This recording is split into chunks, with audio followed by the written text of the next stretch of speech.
Hi, everybody. My name is Megan Grace, and I am here today with Will Hector. What Will and I are here to talk to you about is about an upcoming event that will be happening at Perennial, and it is our Climate Justice Grief Circle. And Will has led groups at Perennial of a similar nature in the past. So I can tell you that he brings a real beautiful energy to this. He is deeply committed to climate justice and has a way of helping all of us hold space around that very, very important topic. So I'm so excited that he's going to be back to do some more work on this really important issue for all of us. So welcome, Will. Thank you, Megan. Happy to be with you. Thank you. Thanks. Will you start by telling us a little bit about what climate justice is? Sure. I think the easiest way to kind of frame it is wealthy nations are the ones that are burning the most energy and producing the most carbon and happen to have the most money, resources, insurance policies, et cetera, to be able to recover from, potential climate catastrophe. Meanwhile, the poorest nations, which are producing the least carbon, have the implications are life and death. That in terms of food production, availability of water, loss of habitat. Typically speaking, economically disadvantaged populations are more exposed to pollution and environmental hazards. They're rarely involved in land use planning, policy, decision making. Those nations are often the last to receive emergency relief or access to resources. And they're the slowest to respond and rebuild after natural disaster because, again, they just don't have the resources. And they lack information that could help them prepare for disaster. They just don't have the same kind of access to information that we do. So, Will, what I hear you saying is that this injustice that exists, we have to recognize that those of us who are listening to this today, the vast majority of us are from the United States, and we are therefore in one of the wealthy countries that are actually perpetrating this injustice, and the leaders or on the side of, causing the damage and not applying the resources that we could apply if we were really serious and adamant about making a difference. So when we gather together in this climate justice grief circle, what will be our focus? Yeah, it's a really good question, and I'm glad you mentioned it. The idea that that we're kind of sitting in one of the carbon-producing countries. This has been one of the issues with kind of environmental activism for a long time, which is that. It's hard to get the message across, because if the message is, you're a bad person for driving, that's not going to get through to very many people, and that's been a sticking point for many years, I would say, in the kind of environmental activist movement. This circle takes a different approach, which is to actually open up kind of the floodgates for us to actually feel the despair that is that is the reality and rather than try to compartmentalize it. And, you know, I mean, there's, this work is based on, I base it on Joanna Macy's work That Reconnects, which, you know, started in the 70s, and the work actually was called despair work. And then it later was called deep ecology. But it basically, it combines systems theory with Buddhist teaching.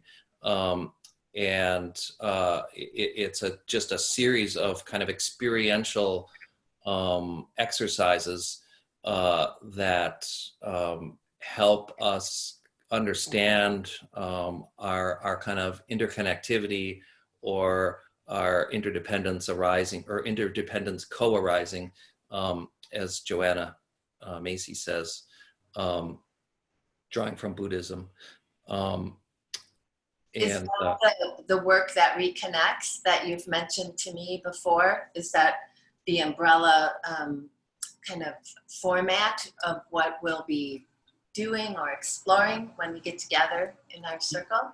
Yeah, so because of our current pandemic, we have to be a little bit different in the approach. A lot of the kind of interdependence work is going to be just hard to replicate with distancing. But the core piece, to me, of the work That Reconnects is the truth mandala.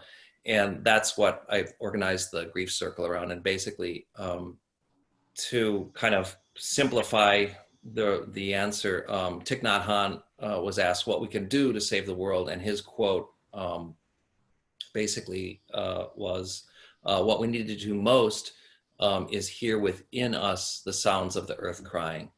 And what the truth mandala emphasizes is fear, sorrow, anger, and emptiness that's experienced as part of the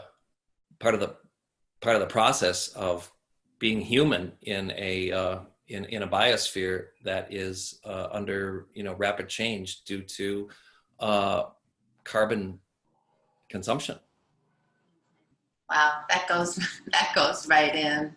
And I think that for many of us who are aware of what's going on in the world, there is so much suffering and so much despair that we can justifiably feel about the climate, but also obviously about the situation for much of humanity right now, in terms of issues related to poverty or racism, obviously related to the pandemic and the threats that is creating to people's livelihood and health.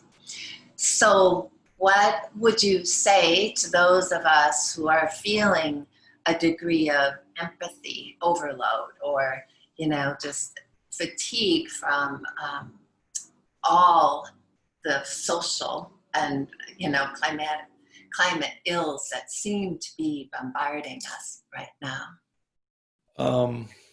Yeah, it's a lot, and I guess at the heart of it, I would say grief fatigue, or burnout, is to some extent the result of living in a grief avoidant culture. I mean, we have absolutely no training in how to be with grief in this culture. We are taught from the earliest exposure we have to popular culture, because it's everywhere in popular culture. Be positive, be optimistic, be hopeful. And I think this, it's like half of the puzzle, but it happens to be the half that sells products and merchandise and houses and et cetera. So that's what we get because we're a consumer culture. The other side, what it leads to is the avoidance, the active repression of despair, anger, grief, sadness, sorrow, which, basically where we wind up is, culturally speaking, it feels bad to feel bad. Mhm. So of course we don't know how to do it, but the truth is that grief is just the opposite side of the coin of love. They're they're interrelated, and they come together, at the heart, as you often so beautifully speak of in your classes. This is our kind of our birthright as humans, and the circle, to me, kind of allows the airing out of the kind of those, quote unquote, darker aspects that the culture represses. Mhm. Yeah, and as far as overwhelm goes, it's true. If you try to think about everything that's happening in terms of climate change, it is, it will lead to numbness, almost certainly, at some point or another. I like to approach it in a kind of, it's kind of a corollary, maybe a loose corollary to mindfulness. Just focus on one thing at a time. You can't Yeah. address everything anyway. Pick one thing. If it means riding your bike to the store, that's what you focus on. That every bit helps. There's other practices. There's like Tonglen, kind of ingesting the poison, breathing out loving kindness. And then the other big piece is group contact. And that's why I'm so drawn to do the grief circle. Groups alleviate numbing because we all wind up holding the loss. It's really liberating to be in a group of people where truth is allowed, where we are actually invited to share our deepest rages, our darkest fears regarding the climate. And what we find is that it's kind of like, in the Eastern religions, there's this kind of idea of self-questioning. In the kind of Western world, it's called the dark night of the soul. What it all means to me is that going through despair, going toward it and through it, actually allows truth and meaning to emerge. Well, Will, I can say I'm really looking forward to this opportunity.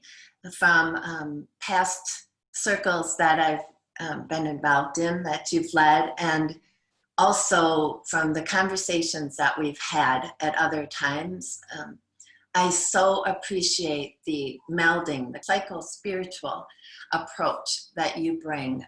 And I think it just gives us such a helpful lens to look at these overwhelming states that we find ourselves in, and to put some language to that, to put some normalizing to the grief that we're feeling. What I want to affirm is that you have a tremendous ability to hold space for a group, and I've witnessed that firsthand myself. So I know that our participants are in for a beautiful healing time. So I really appreciate and look forward to it. Thank you, Megan. All right. Until we meet again, thank you very much. Thank you. Bye-bye. Bye-bye.